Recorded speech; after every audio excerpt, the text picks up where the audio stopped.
السلام علیکم ورحمۃ اللہ وبرکاتہ۔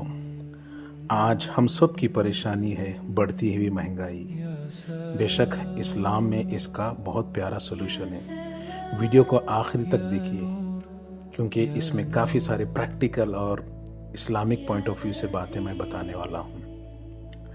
آج ہر گھر کی ایک ہی پریشانی ہے، راشن مہنگا ہو رہا ہے، رینٹ بڑھ رہا ہے، بجلی کا بل بڑھ رہا ہے، پیٹرول مہنگا ہو رہا ہے اور سیلری اکثر وہیں کی وہیں۔ مہینے کی شروعات سیلری سے ہوتی ہے اور مہینے کے آخر میں انسان سوچتا ہے پیسہ کہاں گیا۔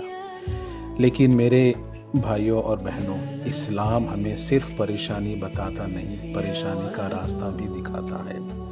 پہلی بات، اللہ پر توکل رکھو۔ اللہ قرآن میں فرماتا ہے، اور جو اللہ پر بھروسہ کرے اللہ اس کے لیے کافی ہے۔ سورہ طلاق آیت 3۔ اس کا مطلب یہ نہیں کہ ہم پلاننگ اور محنت چھوڑ دیں۔ توکل کا مطلب ہے اپنی پوری کوشش کرو لیکن اپنے دل کا بھروسہ اللہ پر رکھو۔ رزق صرف تمہاری سیلری سے نہیں آتا، رزق دینے والا اللہ ہے۔ دوسری بات، قناعت سیکھو۔ مہنگائی کے ساتھ ایک اور چیز بڑھ رہی ہے، ہماری خواہشیں۔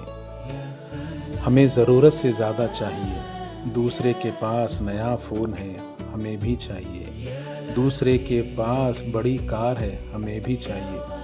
دوسرا مہنگا ریسٹورنٹ جا رہا ہے، ہم بھی جانا چاہتے ہیں۔ اسلام ہمیں قناعت سکھاتا ہے۔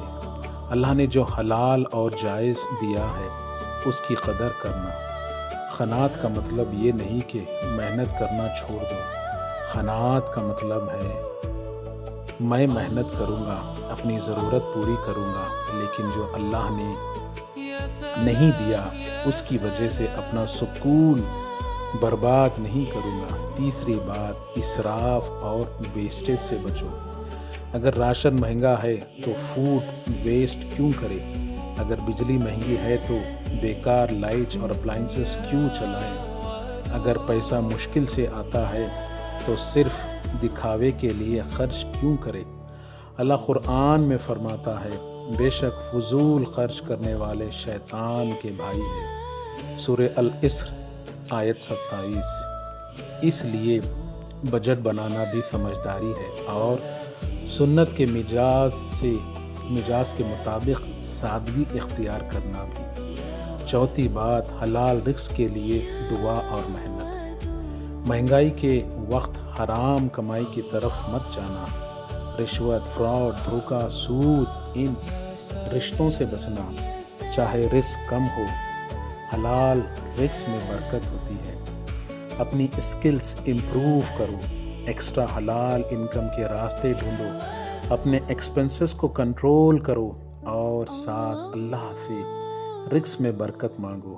اور سب سے امپورٹنٹ، شکر مت چھوڑو۔ ہو سکتا ہے آج تمہارے پاس وہ سب کچھ نہ ہو جو تم چاہتے ہو، لیکن شاید تمہارے پاس وہ بہت کچھ ہے جو کوئی اور مانگ رہا ہے اللہ سے۔ گھر ہے، فیملی ہے، صحت ہے، کھانا ہے، سانس ہے، ایمان ہے۔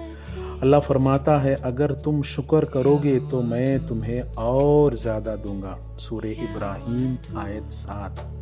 تو مہنگائی کے دور میں صرف یہ مت سوچو میرے پاس کم کیوں ہے، یہ بھی سوچو اللہ نے مجھے جو دیا ہے کیا میں اس کا شکر ادا کر رہا ہوں۔ محنت کرو، پلاننگ کرو، فضول خرچی سے بچو، حلال رزق تلاش کرو اور اللہ پر توکل رکھو، کیونکہ مشکل وقت ہمیشہ نہیں رہتا لیکن اللہ کی رحمت ہمیشہ رہتی ہے۔ اللہ ہم سب کے رزق میں حلال برکت دے، ہمارے گھروں سے تنگ دستی دور کرے اور ہمیں قناعت اور شکر کی دولت عطا فرمائے، آمین۔ اگر یہ ویڈیو آپ کو انٹرسٹنگ لگا تو پلیز میرے اس چینل کو سبسکرائب کیجیے۔ ملتے ہیں ایک اگلی انٹرسٹنگ ویڈیو کے ساتھ، تب تک خیال رکھیں۔ اللہ حافظ، السلام علیکم۔